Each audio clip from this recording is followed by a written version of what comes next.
এখন পাইলামও 500-400 টাকা বা 200 টাকা বা 400 টাকা বা 800 টাকা বা 100 টাকা খাইতাম কিতা ঠিক করতাম কিতা জিনিস পাইতাম কই থাকতাম কিলা ওটাও চিন্তাধারা আর কোনো চিন্তাধারা না। খাওয়া ওখানেও আজকে আমরা চাউল চিটে খাইছি ওভাবেও খাইনি আর যদি ওগুলা খাইতে খাইতে আমরা কোনো চলার আর্থিক কোনোবা লাইন সুবিধা মিলে করলাম। পানি দরকার নেই আসলে আমার খুব কষ্ট হয়ে যায় তো ইয়াত্রা আমার ওয়ার্ডরোব একটা নষ্ট হয়ে গেছে পানি তো হুট করে যেতে পড়ছে ওয়ার্ডরোবটা নষ্ট হয়ে গেছে। ঘরের মধ্যে কিন্তু হাহাকার আছে, প্রত্যেকটা ঘরের মধ্যে হাহাকার আছে কিন্তু বলতে পারতেছে না।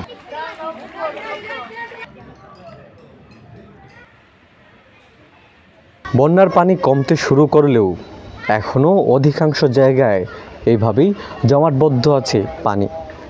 এতে ভোগান্তিতে রয়েছে সিলেটের অধিকাংশ এলাকার মানুষ। আমি এই মুহূর্তে দাঁড়িয়ে আছি সিলেটের 38 নং ওয়ার্ডের চরুগাঁও গ্রামে। এখানের বাসিন্দাদের অধিকাংশই খেটে খাওয়া দিনমজুর মানুষ। সামান্য পারিশ্রমিক দিয়ে তারা ঘর ঠিক করবেন নাকি একবেলার খাবার কিনবেন এ নিয়ে দুশ্চিন্তায় আছেন এই এলাকার মানুষজন। খাওয়া ওখানেও আজকে আমরা চাউল চিটে খাইছি ওভাবেও খাইনি আর যদি ওগুলা খাইতে খাইতে আমরা কোনো চলার আর্থিক কোনোবা লাইন সুবিধা মিলে করলাম। খুব কষ্টের উপরে আছে যে আমরা দুইটা চিরার খাওয়া খাইলাম আর কিছু দোকান তো গিয়া তাই বাচ্চারে বিজাইয়ে বাকি শিখে খাইছে ওভাবে আমরা একটা সংসারে চলাফেরা চলার কারণে লুদ বাসিয়ে উঠিছে এর জন্য আমরা আরও পানি বাইয়া উঠি যায় তো আমরা ওখানে যে রাস্তাঘাটে সুবিধা হইব নদী লাগাই সুবিধা করিয়া দিবা নদীতে যায় কি লাই পানি বাসিয়ে নামার সুযোগ। পানি দরকার নেই আসলে আমার খুব কষ্ট হয়ে যায় তো ইয়াত্রা আমার ওয়ার্ডরোব একটা নষ্ট হয়ে গেছে পানি তো হুট করে যেতে পড়ছে ওয়ার্ডরোবটা নষ্ট হয়ে গেছে।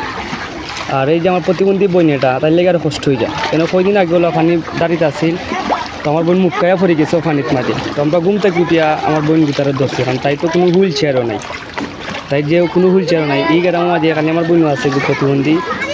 আর আগে তো খানি আইলে মন্ত্রীলোকা চিঠিয়ে দিত খানি এখন তো নতুন আমরা যেই তো চিঠি থামাইছি আগে যেগুলা ইউনিয়ন যেগুলো আছিল খানি আইলে পুরাটা খানি আমরা পাইতাম না যারা প্রকৃত যারা খানি পাইতো এরা আসলে পায় না খানি যারা চলতে পারে এরা আসলে খানি পায়। এই গ্রামও খালি চাউলও আইছে আইস তো আইজ লামছে পানি কিছুটা নাইলে তো খালি পুরো দিনও পানি আছিল 1 মাস 2 মাস 3 মাস তার শুকাইতে লাগবেও। অতিবৃষ্টির কারণে যে বন্যা হয়েছে উজানতন পানি নামছে নামিয়া সুরমা নদীর পানি বাড়ছে বাড়িয়া লোকালয়ে ঢুকছে ঢুকার পরেও আস্তে আস্তে পানিটা কমের পানি কমলেও ভোগান্তি কমছে না ভোগান্তি দুঃখ দুর্দশা পিছু ছাড়ে না দুঃখ দুর্দশা লেগেই থাকে। আমার যেমন গড় দুয়ার ভাঙছে মাথা গুজার পর্যন্ত টাই নাই মানে আছে কোনো রকম খাদার মধ্যে আসি অনেক দিন অনেক কষ্টে দিন যার মেঘ পড়ে মেঘের মধ্যে ঘুমানি লাগে কোনো স্রোত পলিথিন দিয়া কোনো রকম আঁকি ঘুমাই নিচে অনেক কষ্টে আমার বৃদ্ধ মা গরম মাঝে অনেক কষ্ট করিয়া আপনার রান্না বাড়া করেন। গৃহপালিত পশু যেগুলো আছে অনেকটি মরি গেছে মরার কারণে তো অনেক নষ্ট হয়েছে এগুলো আমরা জীবনের একটা অংশ যেহেতু আমি মানুষ আমার জীবিকা পরিচালনা করতে যাইয়া আমার একটা হাঁস ফালা লাগে একটা মুরগি ফালা লাগে এই বন্যায় এটা ক্ষতিগ্রস্ত এটা মারি গেলে আমি লস প্রজেক্ট আমার লসের মধ্যে পড়লাম। আমি এখন পাইলামও 500-400 টাকা বা 200 টাকা বা 400 টাকা বা 800 টাকা বা 100 টাকা খাইতাম কিতা ঠিক করতাম কিতা জিনিস পাইতাম কই থাকতাম কিলা ওটাও চিন্তাধারা আর কোনো চিন্তাধারা না। আমরা তো মনে করো কিতাও আছে আর যেটা আছে আচারপত্র যা আছে মনে করো কাপড় চুপড় বা জিনিসপত্র কিছু এগুলো তো মনে করো পানি আইলে আর এটা বালা থাকে না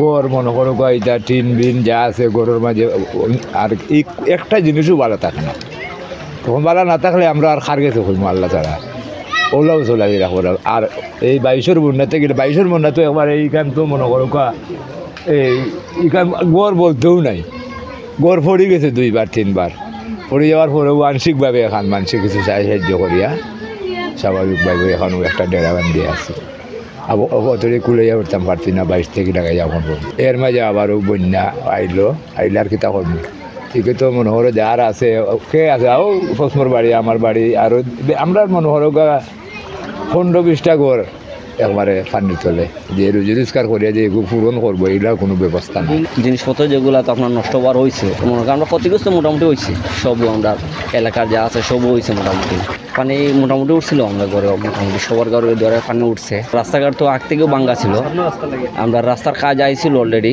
আওয়ার পরে আপনার বন্যার যে সময় এই পানি আসে আওয়ার পর থেকে আপনার মনে করেন কাজটা বর্তমানে বন্ধ আছে। বন্যা প্লাবন হয়েছে, অনেক পানি, অনেক কষ্ট মানুষের হয়েছে। অনেক মানুষের মনে করেন দামি দামি জিনিস ছিল ঘরের মধ্যে, কিন্তু সরাতে পারে নাই, কিন্তু অনেক মানুষের ক্ষতি হয়েছে ভাই। এই যে বর্তমানে যে মানুষ আছে, সব মানুষের পকেটের টাকা শেষ হয়ে গেছে। যদি টাকা শেষ হয়ে যায়, তখন বর্তমানে মানুষ কত কষ্টের মাঝে আছে আপনাদেরকে বলে দিতে হবে কি না। তার কষ্টের মধ্যে আছে ভাই, অনেক কষ্টের মধ্যে আছে, যে কষ্টগুলো বলে শেষ হবে না। ঘরের মধ্যে কিন্তু হাহাকার আছে, প্রত্যেকটা ঘরের মধ্যে হাহাকার আছে, কিন্তু বলতে পারতেছে না। আপনি এখন যেখানে অবস্থান করতেছেন, আপনি অনেক মানে দেখতেছেন যে এই যে ঘরটা দেখেন কি অবস্থা, যে এখন এই ঘরটা একজনে যে কিভাবে নির্মাণ করছে, অনেক সহযোগিতা মানুষের নিয়ে নির্মাণ করা হয়েছে এই ঘরটা, কিন্তু এখন আবার তো কোনো নির্মাণ করবো তার তো এই তৌফিক নাই। শুধু আমি নাই, এই ঘর না, এখানে শত শত বসত বাড়ি আছে, যারা এখন তো প্রত্যেক বছরই একটা মানে এই যে দুর্যোগের মোকাবেলা আমরা করতে হয়, প্রত্যেক দিন একটা পরিবার মেনটেন করাও দুঃসাধ্য হয়ে যারা এখন যে এই যে ক্ষতিগ্রস্ত কীভাবে কাটিয়ে উঠবে জানি না। যদি সবাই সহযোগিতা স্ব অবস্থান থেকে করে, ইনশাআল্লাহ আমরা মনে হয় এগুলা রিকভার করতে পারবো।